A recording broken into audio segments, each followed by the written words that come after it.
So I'm here at ETS 2017. My name is Austin Rosenbaum, and I'm a Z-Prime research analyst, and I'm joined by Graham Leard with G&W Electric. I'm just curious, what do you see as going on at ETS, and how does that fit into what you're seeing with G&W, and tell me a little bit about that. Sure. Well, G&W is here at ETS really to make sure that we're staying right on top of what's coming next in the industry. Absolutely. I feel like this organization and this conference specifically do a really good job of bringing all the leaders in from utilities, from research like Z-Prime, and getting all those great minds in one place to talk about what changes they're seeing all across the world, and what new technologies are bringing that change along, what their customers are demanding from them now. And as a supplier to several of the utilities in the U.S., if not all, in some capacity or another, we need to keep on top of exactly what their new demands are from their customers so that we can help meet those demands. So what are some of the major changes that you're seeing across the industry, and sort of can you present some solutions to some of the problems that may come about through some of those changes? Sure. I think the theme from last year is still a big part of this year's theme, and it's really revolving around customers becoming more independent from the utility. So they're not 100% reliant on the utility anymore. It's changing to where customers can own some, if not all, of their own generation. Mm-hmm. They demand some information on their usage that they didn't demand before. They want to know, what's a kilowatt hour and how much does that cost me, and how much does my light running all day long cost me, and they want to see that data in real time. Yep.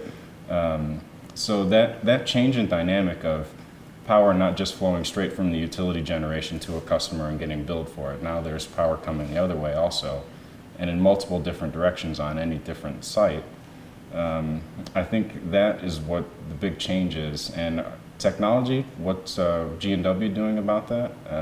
We have a significant investment now in R&D to keep up with that change. And a lot of it is revolving around sensors and being able to get real-time data of current voltage, so power usage, mm-hmm. at all different points on our switchgear that we manufacture.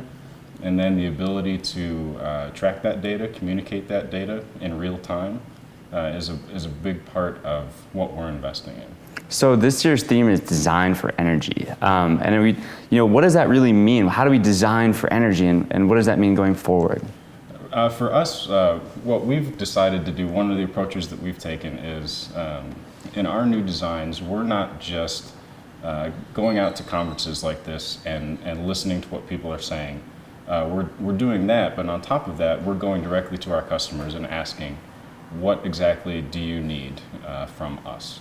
And they come up with an idea, we kind of come up with an idea to supplement that, and we work as a collaborative group to meet their needs together.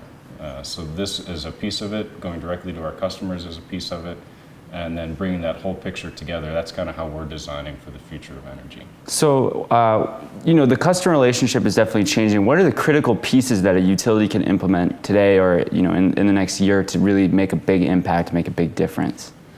Good question. The thing that I heard yesterday at one of the panel talks was the utility giving the customer the ability, like I mentioned, to see their power usage in real time. So the comment that I heard that was very interesting is pretty much everybody has a smartphone these days, even though not everybody needs a whole lot of power from the utility. So somebody that lives in a rural area that doesn't have a microwave and a big fridge and a huge air conditioner and a big home, they have smartphones. Right. But they may only need a couple of lights on and very small appliances, so they don't need a whole lot from their utility. But those customers are still demanding in real time. They want to look on their phone and say, oh, what's my bill going to be next week, or how much power am I using right now? So I think that is the next piece that large utilities are going to have to overcome that challenge. Is how do we get that data on a customer by customer basis to our user base and keep them happy and educated on what they're using. So what's on the horizon for G&W Electric, and sort of how we're going to tackle those sorts of challenges? For us, like I mentioned, it's a really heavy investment in R&D. We've been a switchgear manufacturer for the better part of 60 years. We've been a company for the better part of 110 years, and our products have evolved over that time. But I think largely as a whole, the products have been pretty much the same. We made cable terminations and connections in the beginning. We started making switchgear in the middle. We're still making a lot of switchgear, reclosers, utility products. It's just the intelligence and functionality of those products that has changed a lot recently. And then I think kind of branching off from those, from the basics of what they have been for the last 50 or 60 years is really going to be the next challenge, just to help utilities get that individual data to their users. That's what I see. So you mentioned the word intelligence. I'm curious, how is intelligence shaping the industry today, and what is it doing what are we considering today that we maybe weren't considering a year ago or even 2 years, 3 years ago? Sure. I think the big thing is with intelligence, it's a cost savings to the utility, and also it's an ability to manage. Like I mentioned, customers are putting their own generation on that's feeding back into the grid.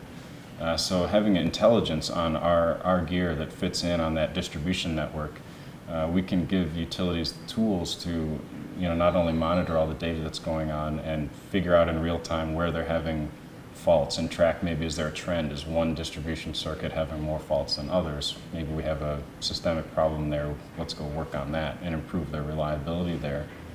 But also from customers feeding back into the grid, how do we manage two-way power flow, and how do we segment different circuits to manage the different loads that are coming on and off, and right. What times of day are those coming on and off, and does weather have an impact on that? Should we track that data also? And just getting as much of that together in one place as possible and doing something productive with it is the big key, I think, for the next step. And how to do that, I'm not sure yet. I think everybody's kind of learning that as we go. Right. So just one last question for you. Sure. So what are you looking to glean out of ETS 17? Is there something specific that you came here for? What are you hoping to get out of it? This year, I think I'm an open book this year. I don't have anything specific that I'm trying to learn. I think what I want to learn, I don't even know what's out there yet. So I'm very interested in staying through the week. Like I said, just yesterday in the half day, I heard some great conversations. I think the rest of the week is going to be more of the same, and I'm very much looking forward to it. There you have it, Graham Leard. Thank you, Graham. Thanks very much.